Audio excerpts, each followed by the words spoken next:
Hello guys, അപ്പോൾ എല്ലാവരും video മുഴുവൻ കാണാം. അപ്പോൾ നമുക്ക് എല്ലാവർക്കും വളരെ എളുപ്പത്തിൽ ചെയ്യാൻ പറ്റുന്നൊരു ഡിസൈനാണ്. അപ്പോൾ ഇത് വ്യക്തമായിട്ട് നിങ്ങൾ കണ്ടാൽ നിങ്ങൾക്ക് എല്ലാവർക്കും മനസ്സിലാവും. ഇത് ഒരുപാട് ഞാൻ ചെയ്തതാണ് ഈ ഒരു ഡിസൈന്. അപ്പോൾ ഈ സ്റ്റെയർകേസിൻ്റെ വാളിൽ നമ്മൾ ഈ ഒരു ടെസ്റ്റ് ഡിസൈൻ, അതായത് കോമ്പോ ഡിസൈൻ, ഈ കോമ്പോ ഡിസൈൻ ചെയ്യാൻ ഉദ്ദേശിക്കുന്ന വാള് ഇതാണ് നമ്മൾ സ്റ്റെയർകേസിൻ്റെ വാള്. ഇതിൽ എങ്ങനെയാണ് നിങ്ങളിപ്പോൾ നേരത്തെ കണ്ട ആ ഒരു ടെസ്റ്റ് ഡിസൈൻ ചെയ്തതെന്നുള്ളത് ഇതിൽ വ്യക്തമായിട്ട് കാണിക്കുന്നുണ്ട്.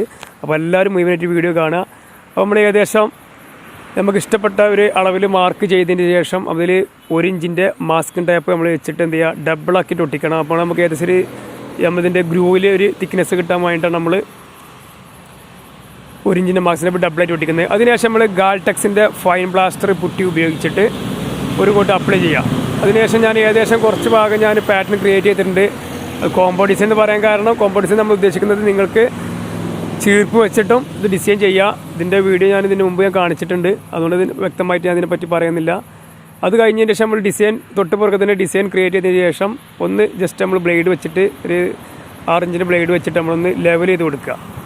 പിന്നീട് നമുക്ക് ലെവൽ ചെയ്യാൻ വളരെ ബുദ്ധിമുട്ടായിരിക്കും. ഡ്രൈ ആയി കഴിഞ്ഞാൽ ലെവൽ ചെയ്യാൻ ബുദ്ധിമുട്ടാണ്. അപ്പോൾ അതുകൊണ്ട് നമ്മൾ ഡ്രൈ ആവുന്നതിന് മുമ്പ് തന്നെ ലെവൽ ചെയ്യണം, മറക്കരുത്. അതുപോലെ തന്നെ നമ്മൾ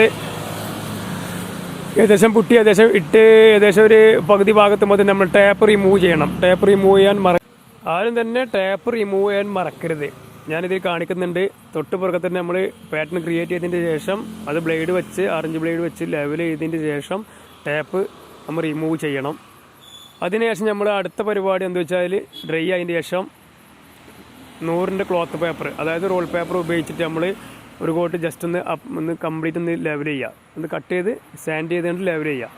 അതിനുശേഷം നമ്മൾ ബ്ലാക്ക് എമൽഷന്, നിങ്ങൾക്ക് ഏതാണോ നിങ്ങൾ ഉദ്ദേശിക്കുന്ന ആ ഒരു കളർ വെച്ച് വാഷ് ചെയ്യാൻ. നമ്മളിവിടെ കോപ്പർ കൊടുക്കാൻ ഉദ്ദേശിക്കുന്നുണ്ട്, അതിനാണ് നമ്മൾ ബ്ലാക്ക് ബേസായിട്ട് അടിക്കുന്നത്. ബ്ലാക്ക് എമൽഷൻ നമ്മൾ സ്വാഗതമാണ് ഉപയോഗിക്കുന്നത്. സ്വാഗതം നമ്മൾ ഒരു കോട്ട് അപ്ലൈ ചെയ്യുന്നുണ്ട്. അതിനുശേഷം ഡ്രൈ ആയതിന് ശേഷം നമ്മൾ മെറ്റാലിക് കോപ്പർ, അതുപോലെ തന്നെ മെറ്റാലിക് ഗോൾഡ്, ഇത് രണ്ടുമാണ് നമ്മൾ ഇതിന് മുകളിൽ വാഷ് ചെയ്യണത്. ആ വാഷ് ചെയ്യണതിൽ കാണിക്കുന്നില്ല, കുറച്ച് ഭാഗം ജസ്റ്റ് ഒന്ന് കാണിക്കുന്നുണ്ട്. അത് എല്ലാവർക്കും അറിയാം, ഒരുപാട് വീഡിയോ കാണുന്നവർക്കും അറിയാത്തവർക്കും കൂടി ജസ്റ്റ് അറിയാൻ വേണ്ടി എനിക്ക് ജസ്റ്റ് വാഷ് ചെയ്യണമെന്ന് കാണിക്കുന്നുണ്ട്.